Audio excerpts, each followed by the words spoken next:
에스겔서 33장 1절부터 9절까지 제가 읽어드리겠습니다. 여호와의 말씀이 우리에게 임하여 이르시되 인자야 아무개야 너는 내 민족에게 말하여 이르라. 가령 내가 칼을 한 땅에 임하게 한다 하자. 그 땅 백성이 자기들 가운데 하나를 택하여 타수꾼을 삼은 그 사람이 그 땅에 칼이 임함을 보고 누가 다른 나라가 이 나라에 침투해 들어오는데 그거를 보고요 나팔을 불어 백성에게 경고해야 된다는 거예요. 4절 그들이 나팔 소리를 듣고도 정신 차리지 아니하므로 그 임하는 칼에 제거함을 당하면 그 피가 자기 머리로 돌아갈 것이라. 타수꾼이 나팔 불었는데 그들이 피하지 않으면 그 사람들 스스로 그들의 죄로 멸망한다는 거예요. 그거는 우리 책임이 없다는 겁니다. 그다음에 5절 보세요. 그가 경고를 받았던 늘 자기 생명을 보존하였을 것이나 나팔 소리를 듣고도 경고를 받지 아니하였으니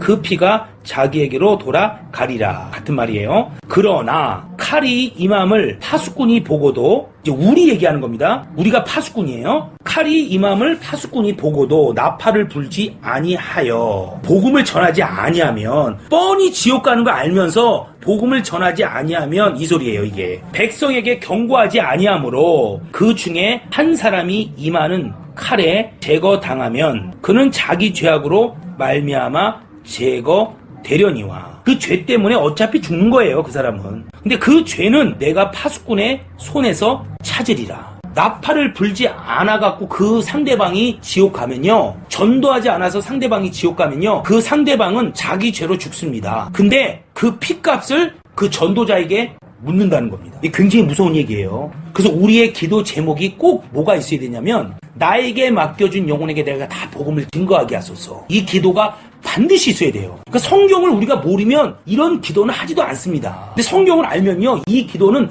반드시 해야 되는 거예요. 지금 여러분을 거쳐가는 사람에게 하나님이 복음을 전하라고 했는데 전하기는커녕 전하지 않는다면 오히려 예수를 욕먹게 했다면 우리가 얼마나 큰 죄악을 저지르고 있는 겁니까? 7절 인자야 내가 너를 이스라엘 족속의 파수꾼으로 삼음이 이와 같으리니 그런즉 너는 내 입의 말을 듣고 나를 대신하여 그들에게 경고할지어다. 예수 안 믿으면 지옥 가고 예수 믿으면 천국 갑니다. 이거를 경고하라는 거예요. 8절 가령 내가 악인에게 이르기를 악인아 너는 반드시 죽으리라 하였다 하자. 내가 그 악인에게 말로 경고하여 그의 길에서 떠나게 하지 아니하면 그 악인은 자기 죄악으로 말미암아 죽으려니와 내가 그의 피를 내 손에서 찾으리라. 이거는 전도뿐만 아니라 잘못 가는 길을 얘기하지 않으면 그 피값도 그 사람에게 찾는다는 거예요. 하나님의 뜻대로 가지 않는 사람은 당연히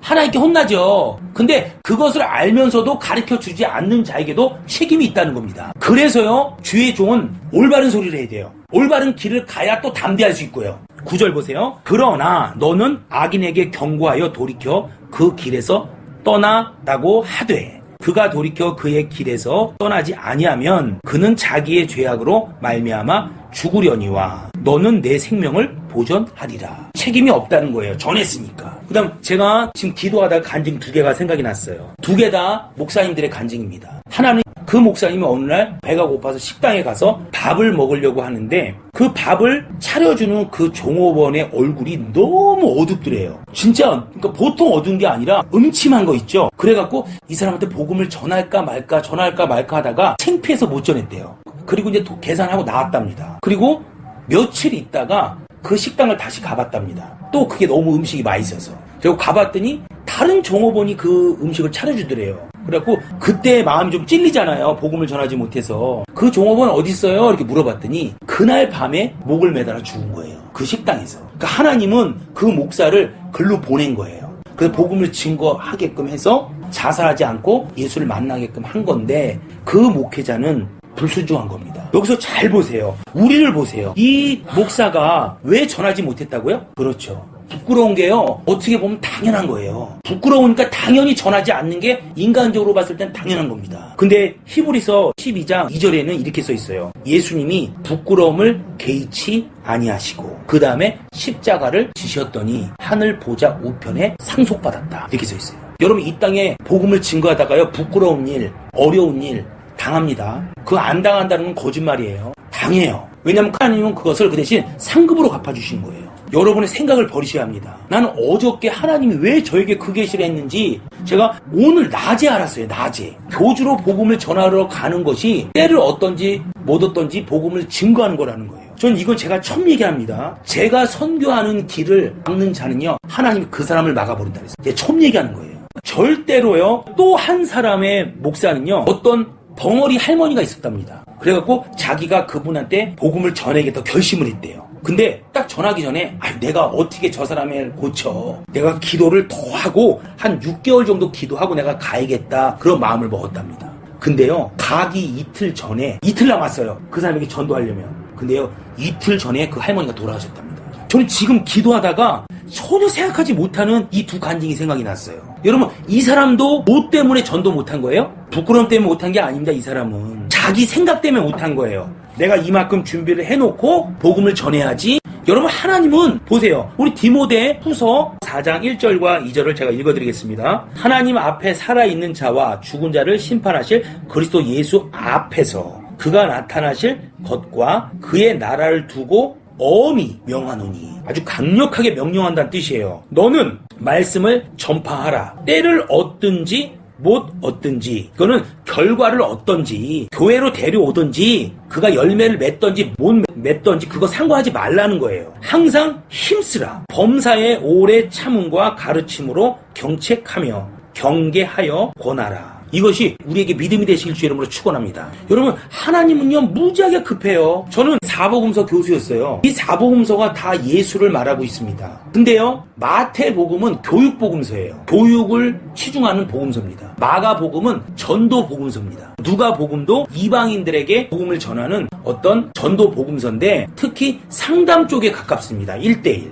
요한복음은 어떤 영적인 깊이를 얘기하는 성경이에요. 근데 오늘 뭐 이 얘기하는 게 아니니까. 근데 똑같이 예수님을 말하고 있는 성경인데요, 유독 마가복음, 전도복음에만요 급하다가 40번이 나와요. 참 신기해요. 급하다란 뜻의 단어가 40번 이상이 나옵니다. 다른 복음서에는 한두 번, 많으면 10번, 9번 이렇게 나와요. 근데 유독 전도복음서인 마가복음만요 40번 이상이 나온다는 거예요. 그게 무슨 얘기입니까? 전도는 오늘날 급한 거예요. 그 사람이 교회에 나온 그게 중요한 게 아니라니까요. 교회에 나오는 걸 기다리고 그걸 준비한 사람은 자기 사업을 하는 사람이에요. 하나님은 그런 게 중요한 게 아닙니다. 당장 그 자리에서 복음을 믿어야 돼요. 오늘 밤에 그 영혼을 찾으면 그가 지옥 가요, 천국 가요? 그건 모르는 문제예요. 저도 무지하게 찔립니다, 지금. 내가 우리 집안 식구들을 더 왜 전도하지 못할까? 저는 이거에 걸렸던 것 같아요. 선지자가 고향에서는 환영을 받지 못한다. 왜? 그 사람이 하나님의 사람으로 보이는 게 아니라 육의 사람으로 보여요. 내 아들로 보이고, 내 동생으로 보이고, 내 형으로 보이고, 내 친척으로 보이는 겁니다. 그러니까는 이 하나님의 말씀이 하나님의 말씀으로 안 들리는 거예요. 저는 어떻게 기도하는지 아십니까? 하나님, 우리 집안 식구들에게 복음을 잘 전하는 사람이 그들 주변으로 가게 하소서. 이렇게 기도합니다. 한번 여러분도 한번 그렇게 기도해보세요. 오늘 이 말씀 제가 두 목사님의 간증을 했어요. 두 목사님의 실수의 간증을 지금 기도하다가 생각이 난 겁니다. 당장 즉시 순종하세요. 성경에는 즉시 순종했을 때 배가의 축복을 받았다 그랬어요. 나가서 1달란트를 받았어. 2달란트를 받았어. 즉시 순종했을 때 그가 2달란트가 2달란트를 남겼습니다. 5달란트가 5달란트를 남겼습니다. 1달란트는요 핑계대요. 이래서 못해요, 저래도 못해요. 하나님은 그거 뺏어갖고요 10달란트 있는 자에게 줬어요. 그게 하나님의 방법이에요. 안 한다. 내가 고의로 안 한다. 하나님 억지로 하게 하지 않습니다. 몰라서 못하는 것은 하나님이 축종요법을 써요. 내가 일부러 안 하는 건요 알면서도 하나님은 오히려 더 못하게 만들어버려요. 하나님이 사람이 없습니까? 우리 목사님이요 예전에 이랬대요. 너무 힘들어갖고 하나님 나 좀 쉽게요 그랬대요. 근데 주님이 그러셨답니다. 내가 너 아니면 사람이 없는 줄 아냐? 이랬대요. 깜짝 놀래갖고 그때부터 다시 뛴 거래요. 여러분, 하나님은요 아무리 잘난 사람도요 한순간에 쳐버릴 수 있어요. 이 돌들이 하나님은 하나님의 자녀로도 만들 수 있다 그랬어요. 하나님의 능력을 과소평가하지 마세요. 부탁입니다. 우리가 막는 거예요. 하나님의 능력을. 우리가 꼭 오늘 말씀 순종하신 주 여러분으로 축원합니다.